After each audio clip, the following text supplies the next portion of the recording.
மேற்கு திசை காற்றின் வேக மாறுபாடு காரணமாக அடுத்த 2 நாட்களுக்கு தமிழ்நாடு, புதுச்சேரி மற்றும் காரைக்கால் பகுதிகளில் ஓரிரு இடங்களில் இடி, மின்னலுடன் கூடிய லேசான மழை முதல் மிதமான மழை பதிவாக வாய்ப்புள்ளது. இனி வரக்கூடிய நாட்களில் ஆகஸ்ட் 1ஆம் தேதி வரை தமிழ்நாட்டில் மிதமான மழை பதிவாக வாய்ப்புள்ளது. அதிகபட்ச வெப்பநிலை பொறுத்தவரை தமிழகத்தில் ஒரு சில இடங்களிலும், புதுச்சேரியிலும் அதிகபட்ச வெப்பநிலை 37°C முதல் 39°C வரை அளவில் இருக்கக்கூடும். ஓரிரு இடங்களில் இயல்பிலிருந்து 2 முதல் 3°C அதிகமாக இருக்கக்கூடும். அதிக வெப்பநிலை மற்றும் அதிக ஈரப்பதம் இருக்கும் பொழுது வெப்ப அழுத்தம் காரணமாக அசௌகரியம் ஏற்படலாம். சென்னை மற்றும் புறநகர் பகுதிக்கான வானிலை முன்னறிவிப்பு: அடுத்த 48 மணி நேரத்தில் வானம் ஓரளவு மேகமூட்டத்துடன் காணப்படும். நகரின் ஒரு சில பகுதிகளில் இடி, மின்னலுடன் கூடிய லேசான மழை முதல் மிதமான மழை பெய்யக்கூடும். அதிகபட்ச வெப்பநிலை 37°C மற்றும் குறைந்தபட்ச வெப்பநிலை 27 முதல் 28°C ஒட்டியே இருக்கக்கூடும்.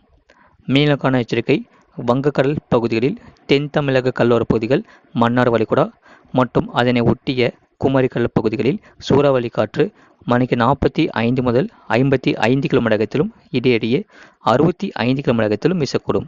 அரபிக்கடல் பகுதிகளில், லட்சத்தீவு பகுதிகள், கேரளா, கர்நாடகா கடலோர பகுதிகளில் சூறாவளி காற்று மணிக்கு 40 முதல் 45 கிலோமீட்டர் வேகத்திலும் இடையிடையே 55 கிலோமீட்டர் வேகத்திலும் வீசக்கூடும். 29ஆம் தேதி முதல் 31ஆம் தேதி வரை கர்நாடகா கடலோர பகுதிகளில் சூறாவளி காற்று மணிக்கு 40 முதல் 45 கிலோமீட்டர் வேகத்திலும் இடையிடையே 55 கிலோமீட்டர் வேகத்திலும் வீசக்கூடும். வெப்பநிலை பற்றிய குறிப்பு: அதிகபட்ச வெப்பநிலை தூத்துக்குடியில் 39.5°C பதிவாகியுள்ளது. கடந்த 24 மணி நேரத்தில் பதிவான மழையின் அளவு: நீலகிரி மாவட்டம் 2 செமீ பதிவாகியுள்ளது. கோயம்புத்தூர் மாவட்டம் 1 செமீ பதிவாகியுள்ளது. தமிழ்நாட்டில் இனி அடுத்து வரக்கூடிய நாட்களில் கனமழை பெய்யக்கூடிய மாவட்டங்களை பொறுத்தவரை தமிழ்நாடு முழுவதும் ஆகஸ்ட் 4ஆம் தேதி பிறகு மழைக்கு வாய்ப்புள்ளது.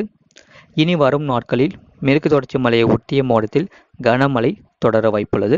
மறக்காம லைக் பண்ணிக்கோங்க, சப்ஸ்கிரைப் பண்ணிட்டு பாருங்க. மேற்கு திசை காற்றின் வேக மாறுபாடு காரணமாக தமிழ்நாட்டில் மிதமான மழை தொடர வாய்ப்புள்ளது. மேற்கு தொடர்ச்சி மலையை ஒட்டிய மாவட்டத்தில் மிதமான மழை முதல் கனமழையும் பதிவாக வாய்ப்புள்ளது. மற்ற மாவட்டங்களில் வானம் ஓரளவு மேகமூட்டத்துடன் காணப்படும். ஒரு சில இடங்களில் மட்டும் மழைக்கு பதிவாக வாய்ப்புள்ளது. தமிழகத்தில் ஓரிரு இடங்களில் மழை பெய்துள்ளது. புதுச்சேரி மற்றும் காரைக்கால் பகுதிகளில் வறண்ட வானிலை நிலவியது. இனி அடுத்து வரக்கூடிய நாட்களில் மாலை மற்றும் இரவு நேரத்தில் லேசான மழை முதல் மிதமான மழை பதிவாக வாய்ப்புள்ளது. ஒரு சில இடங்களில் மட்டும் கனமழைக்கு பதிவாக வாய்ப்புள்ளது. தமிழ்நாடு, புதுச்சேரி மற்றும் காரைக்கால் பகுதிகளில் ஓரிரு இடங்களில் இடி, மின்னலுடன் கூடிய லேசான மழை முதல் மிதமான மழை பதிவாக வாய்ப்புள்ளது. மறக்காம லைக் பண்ணிக்கோங்க, சப்ஸ்கிரைப் பண்ணி பாருங்க. இனி அடுத்து வரக்கூடிய ஆகஸ்ட் மாதங்களில் கனமழை பதிவாக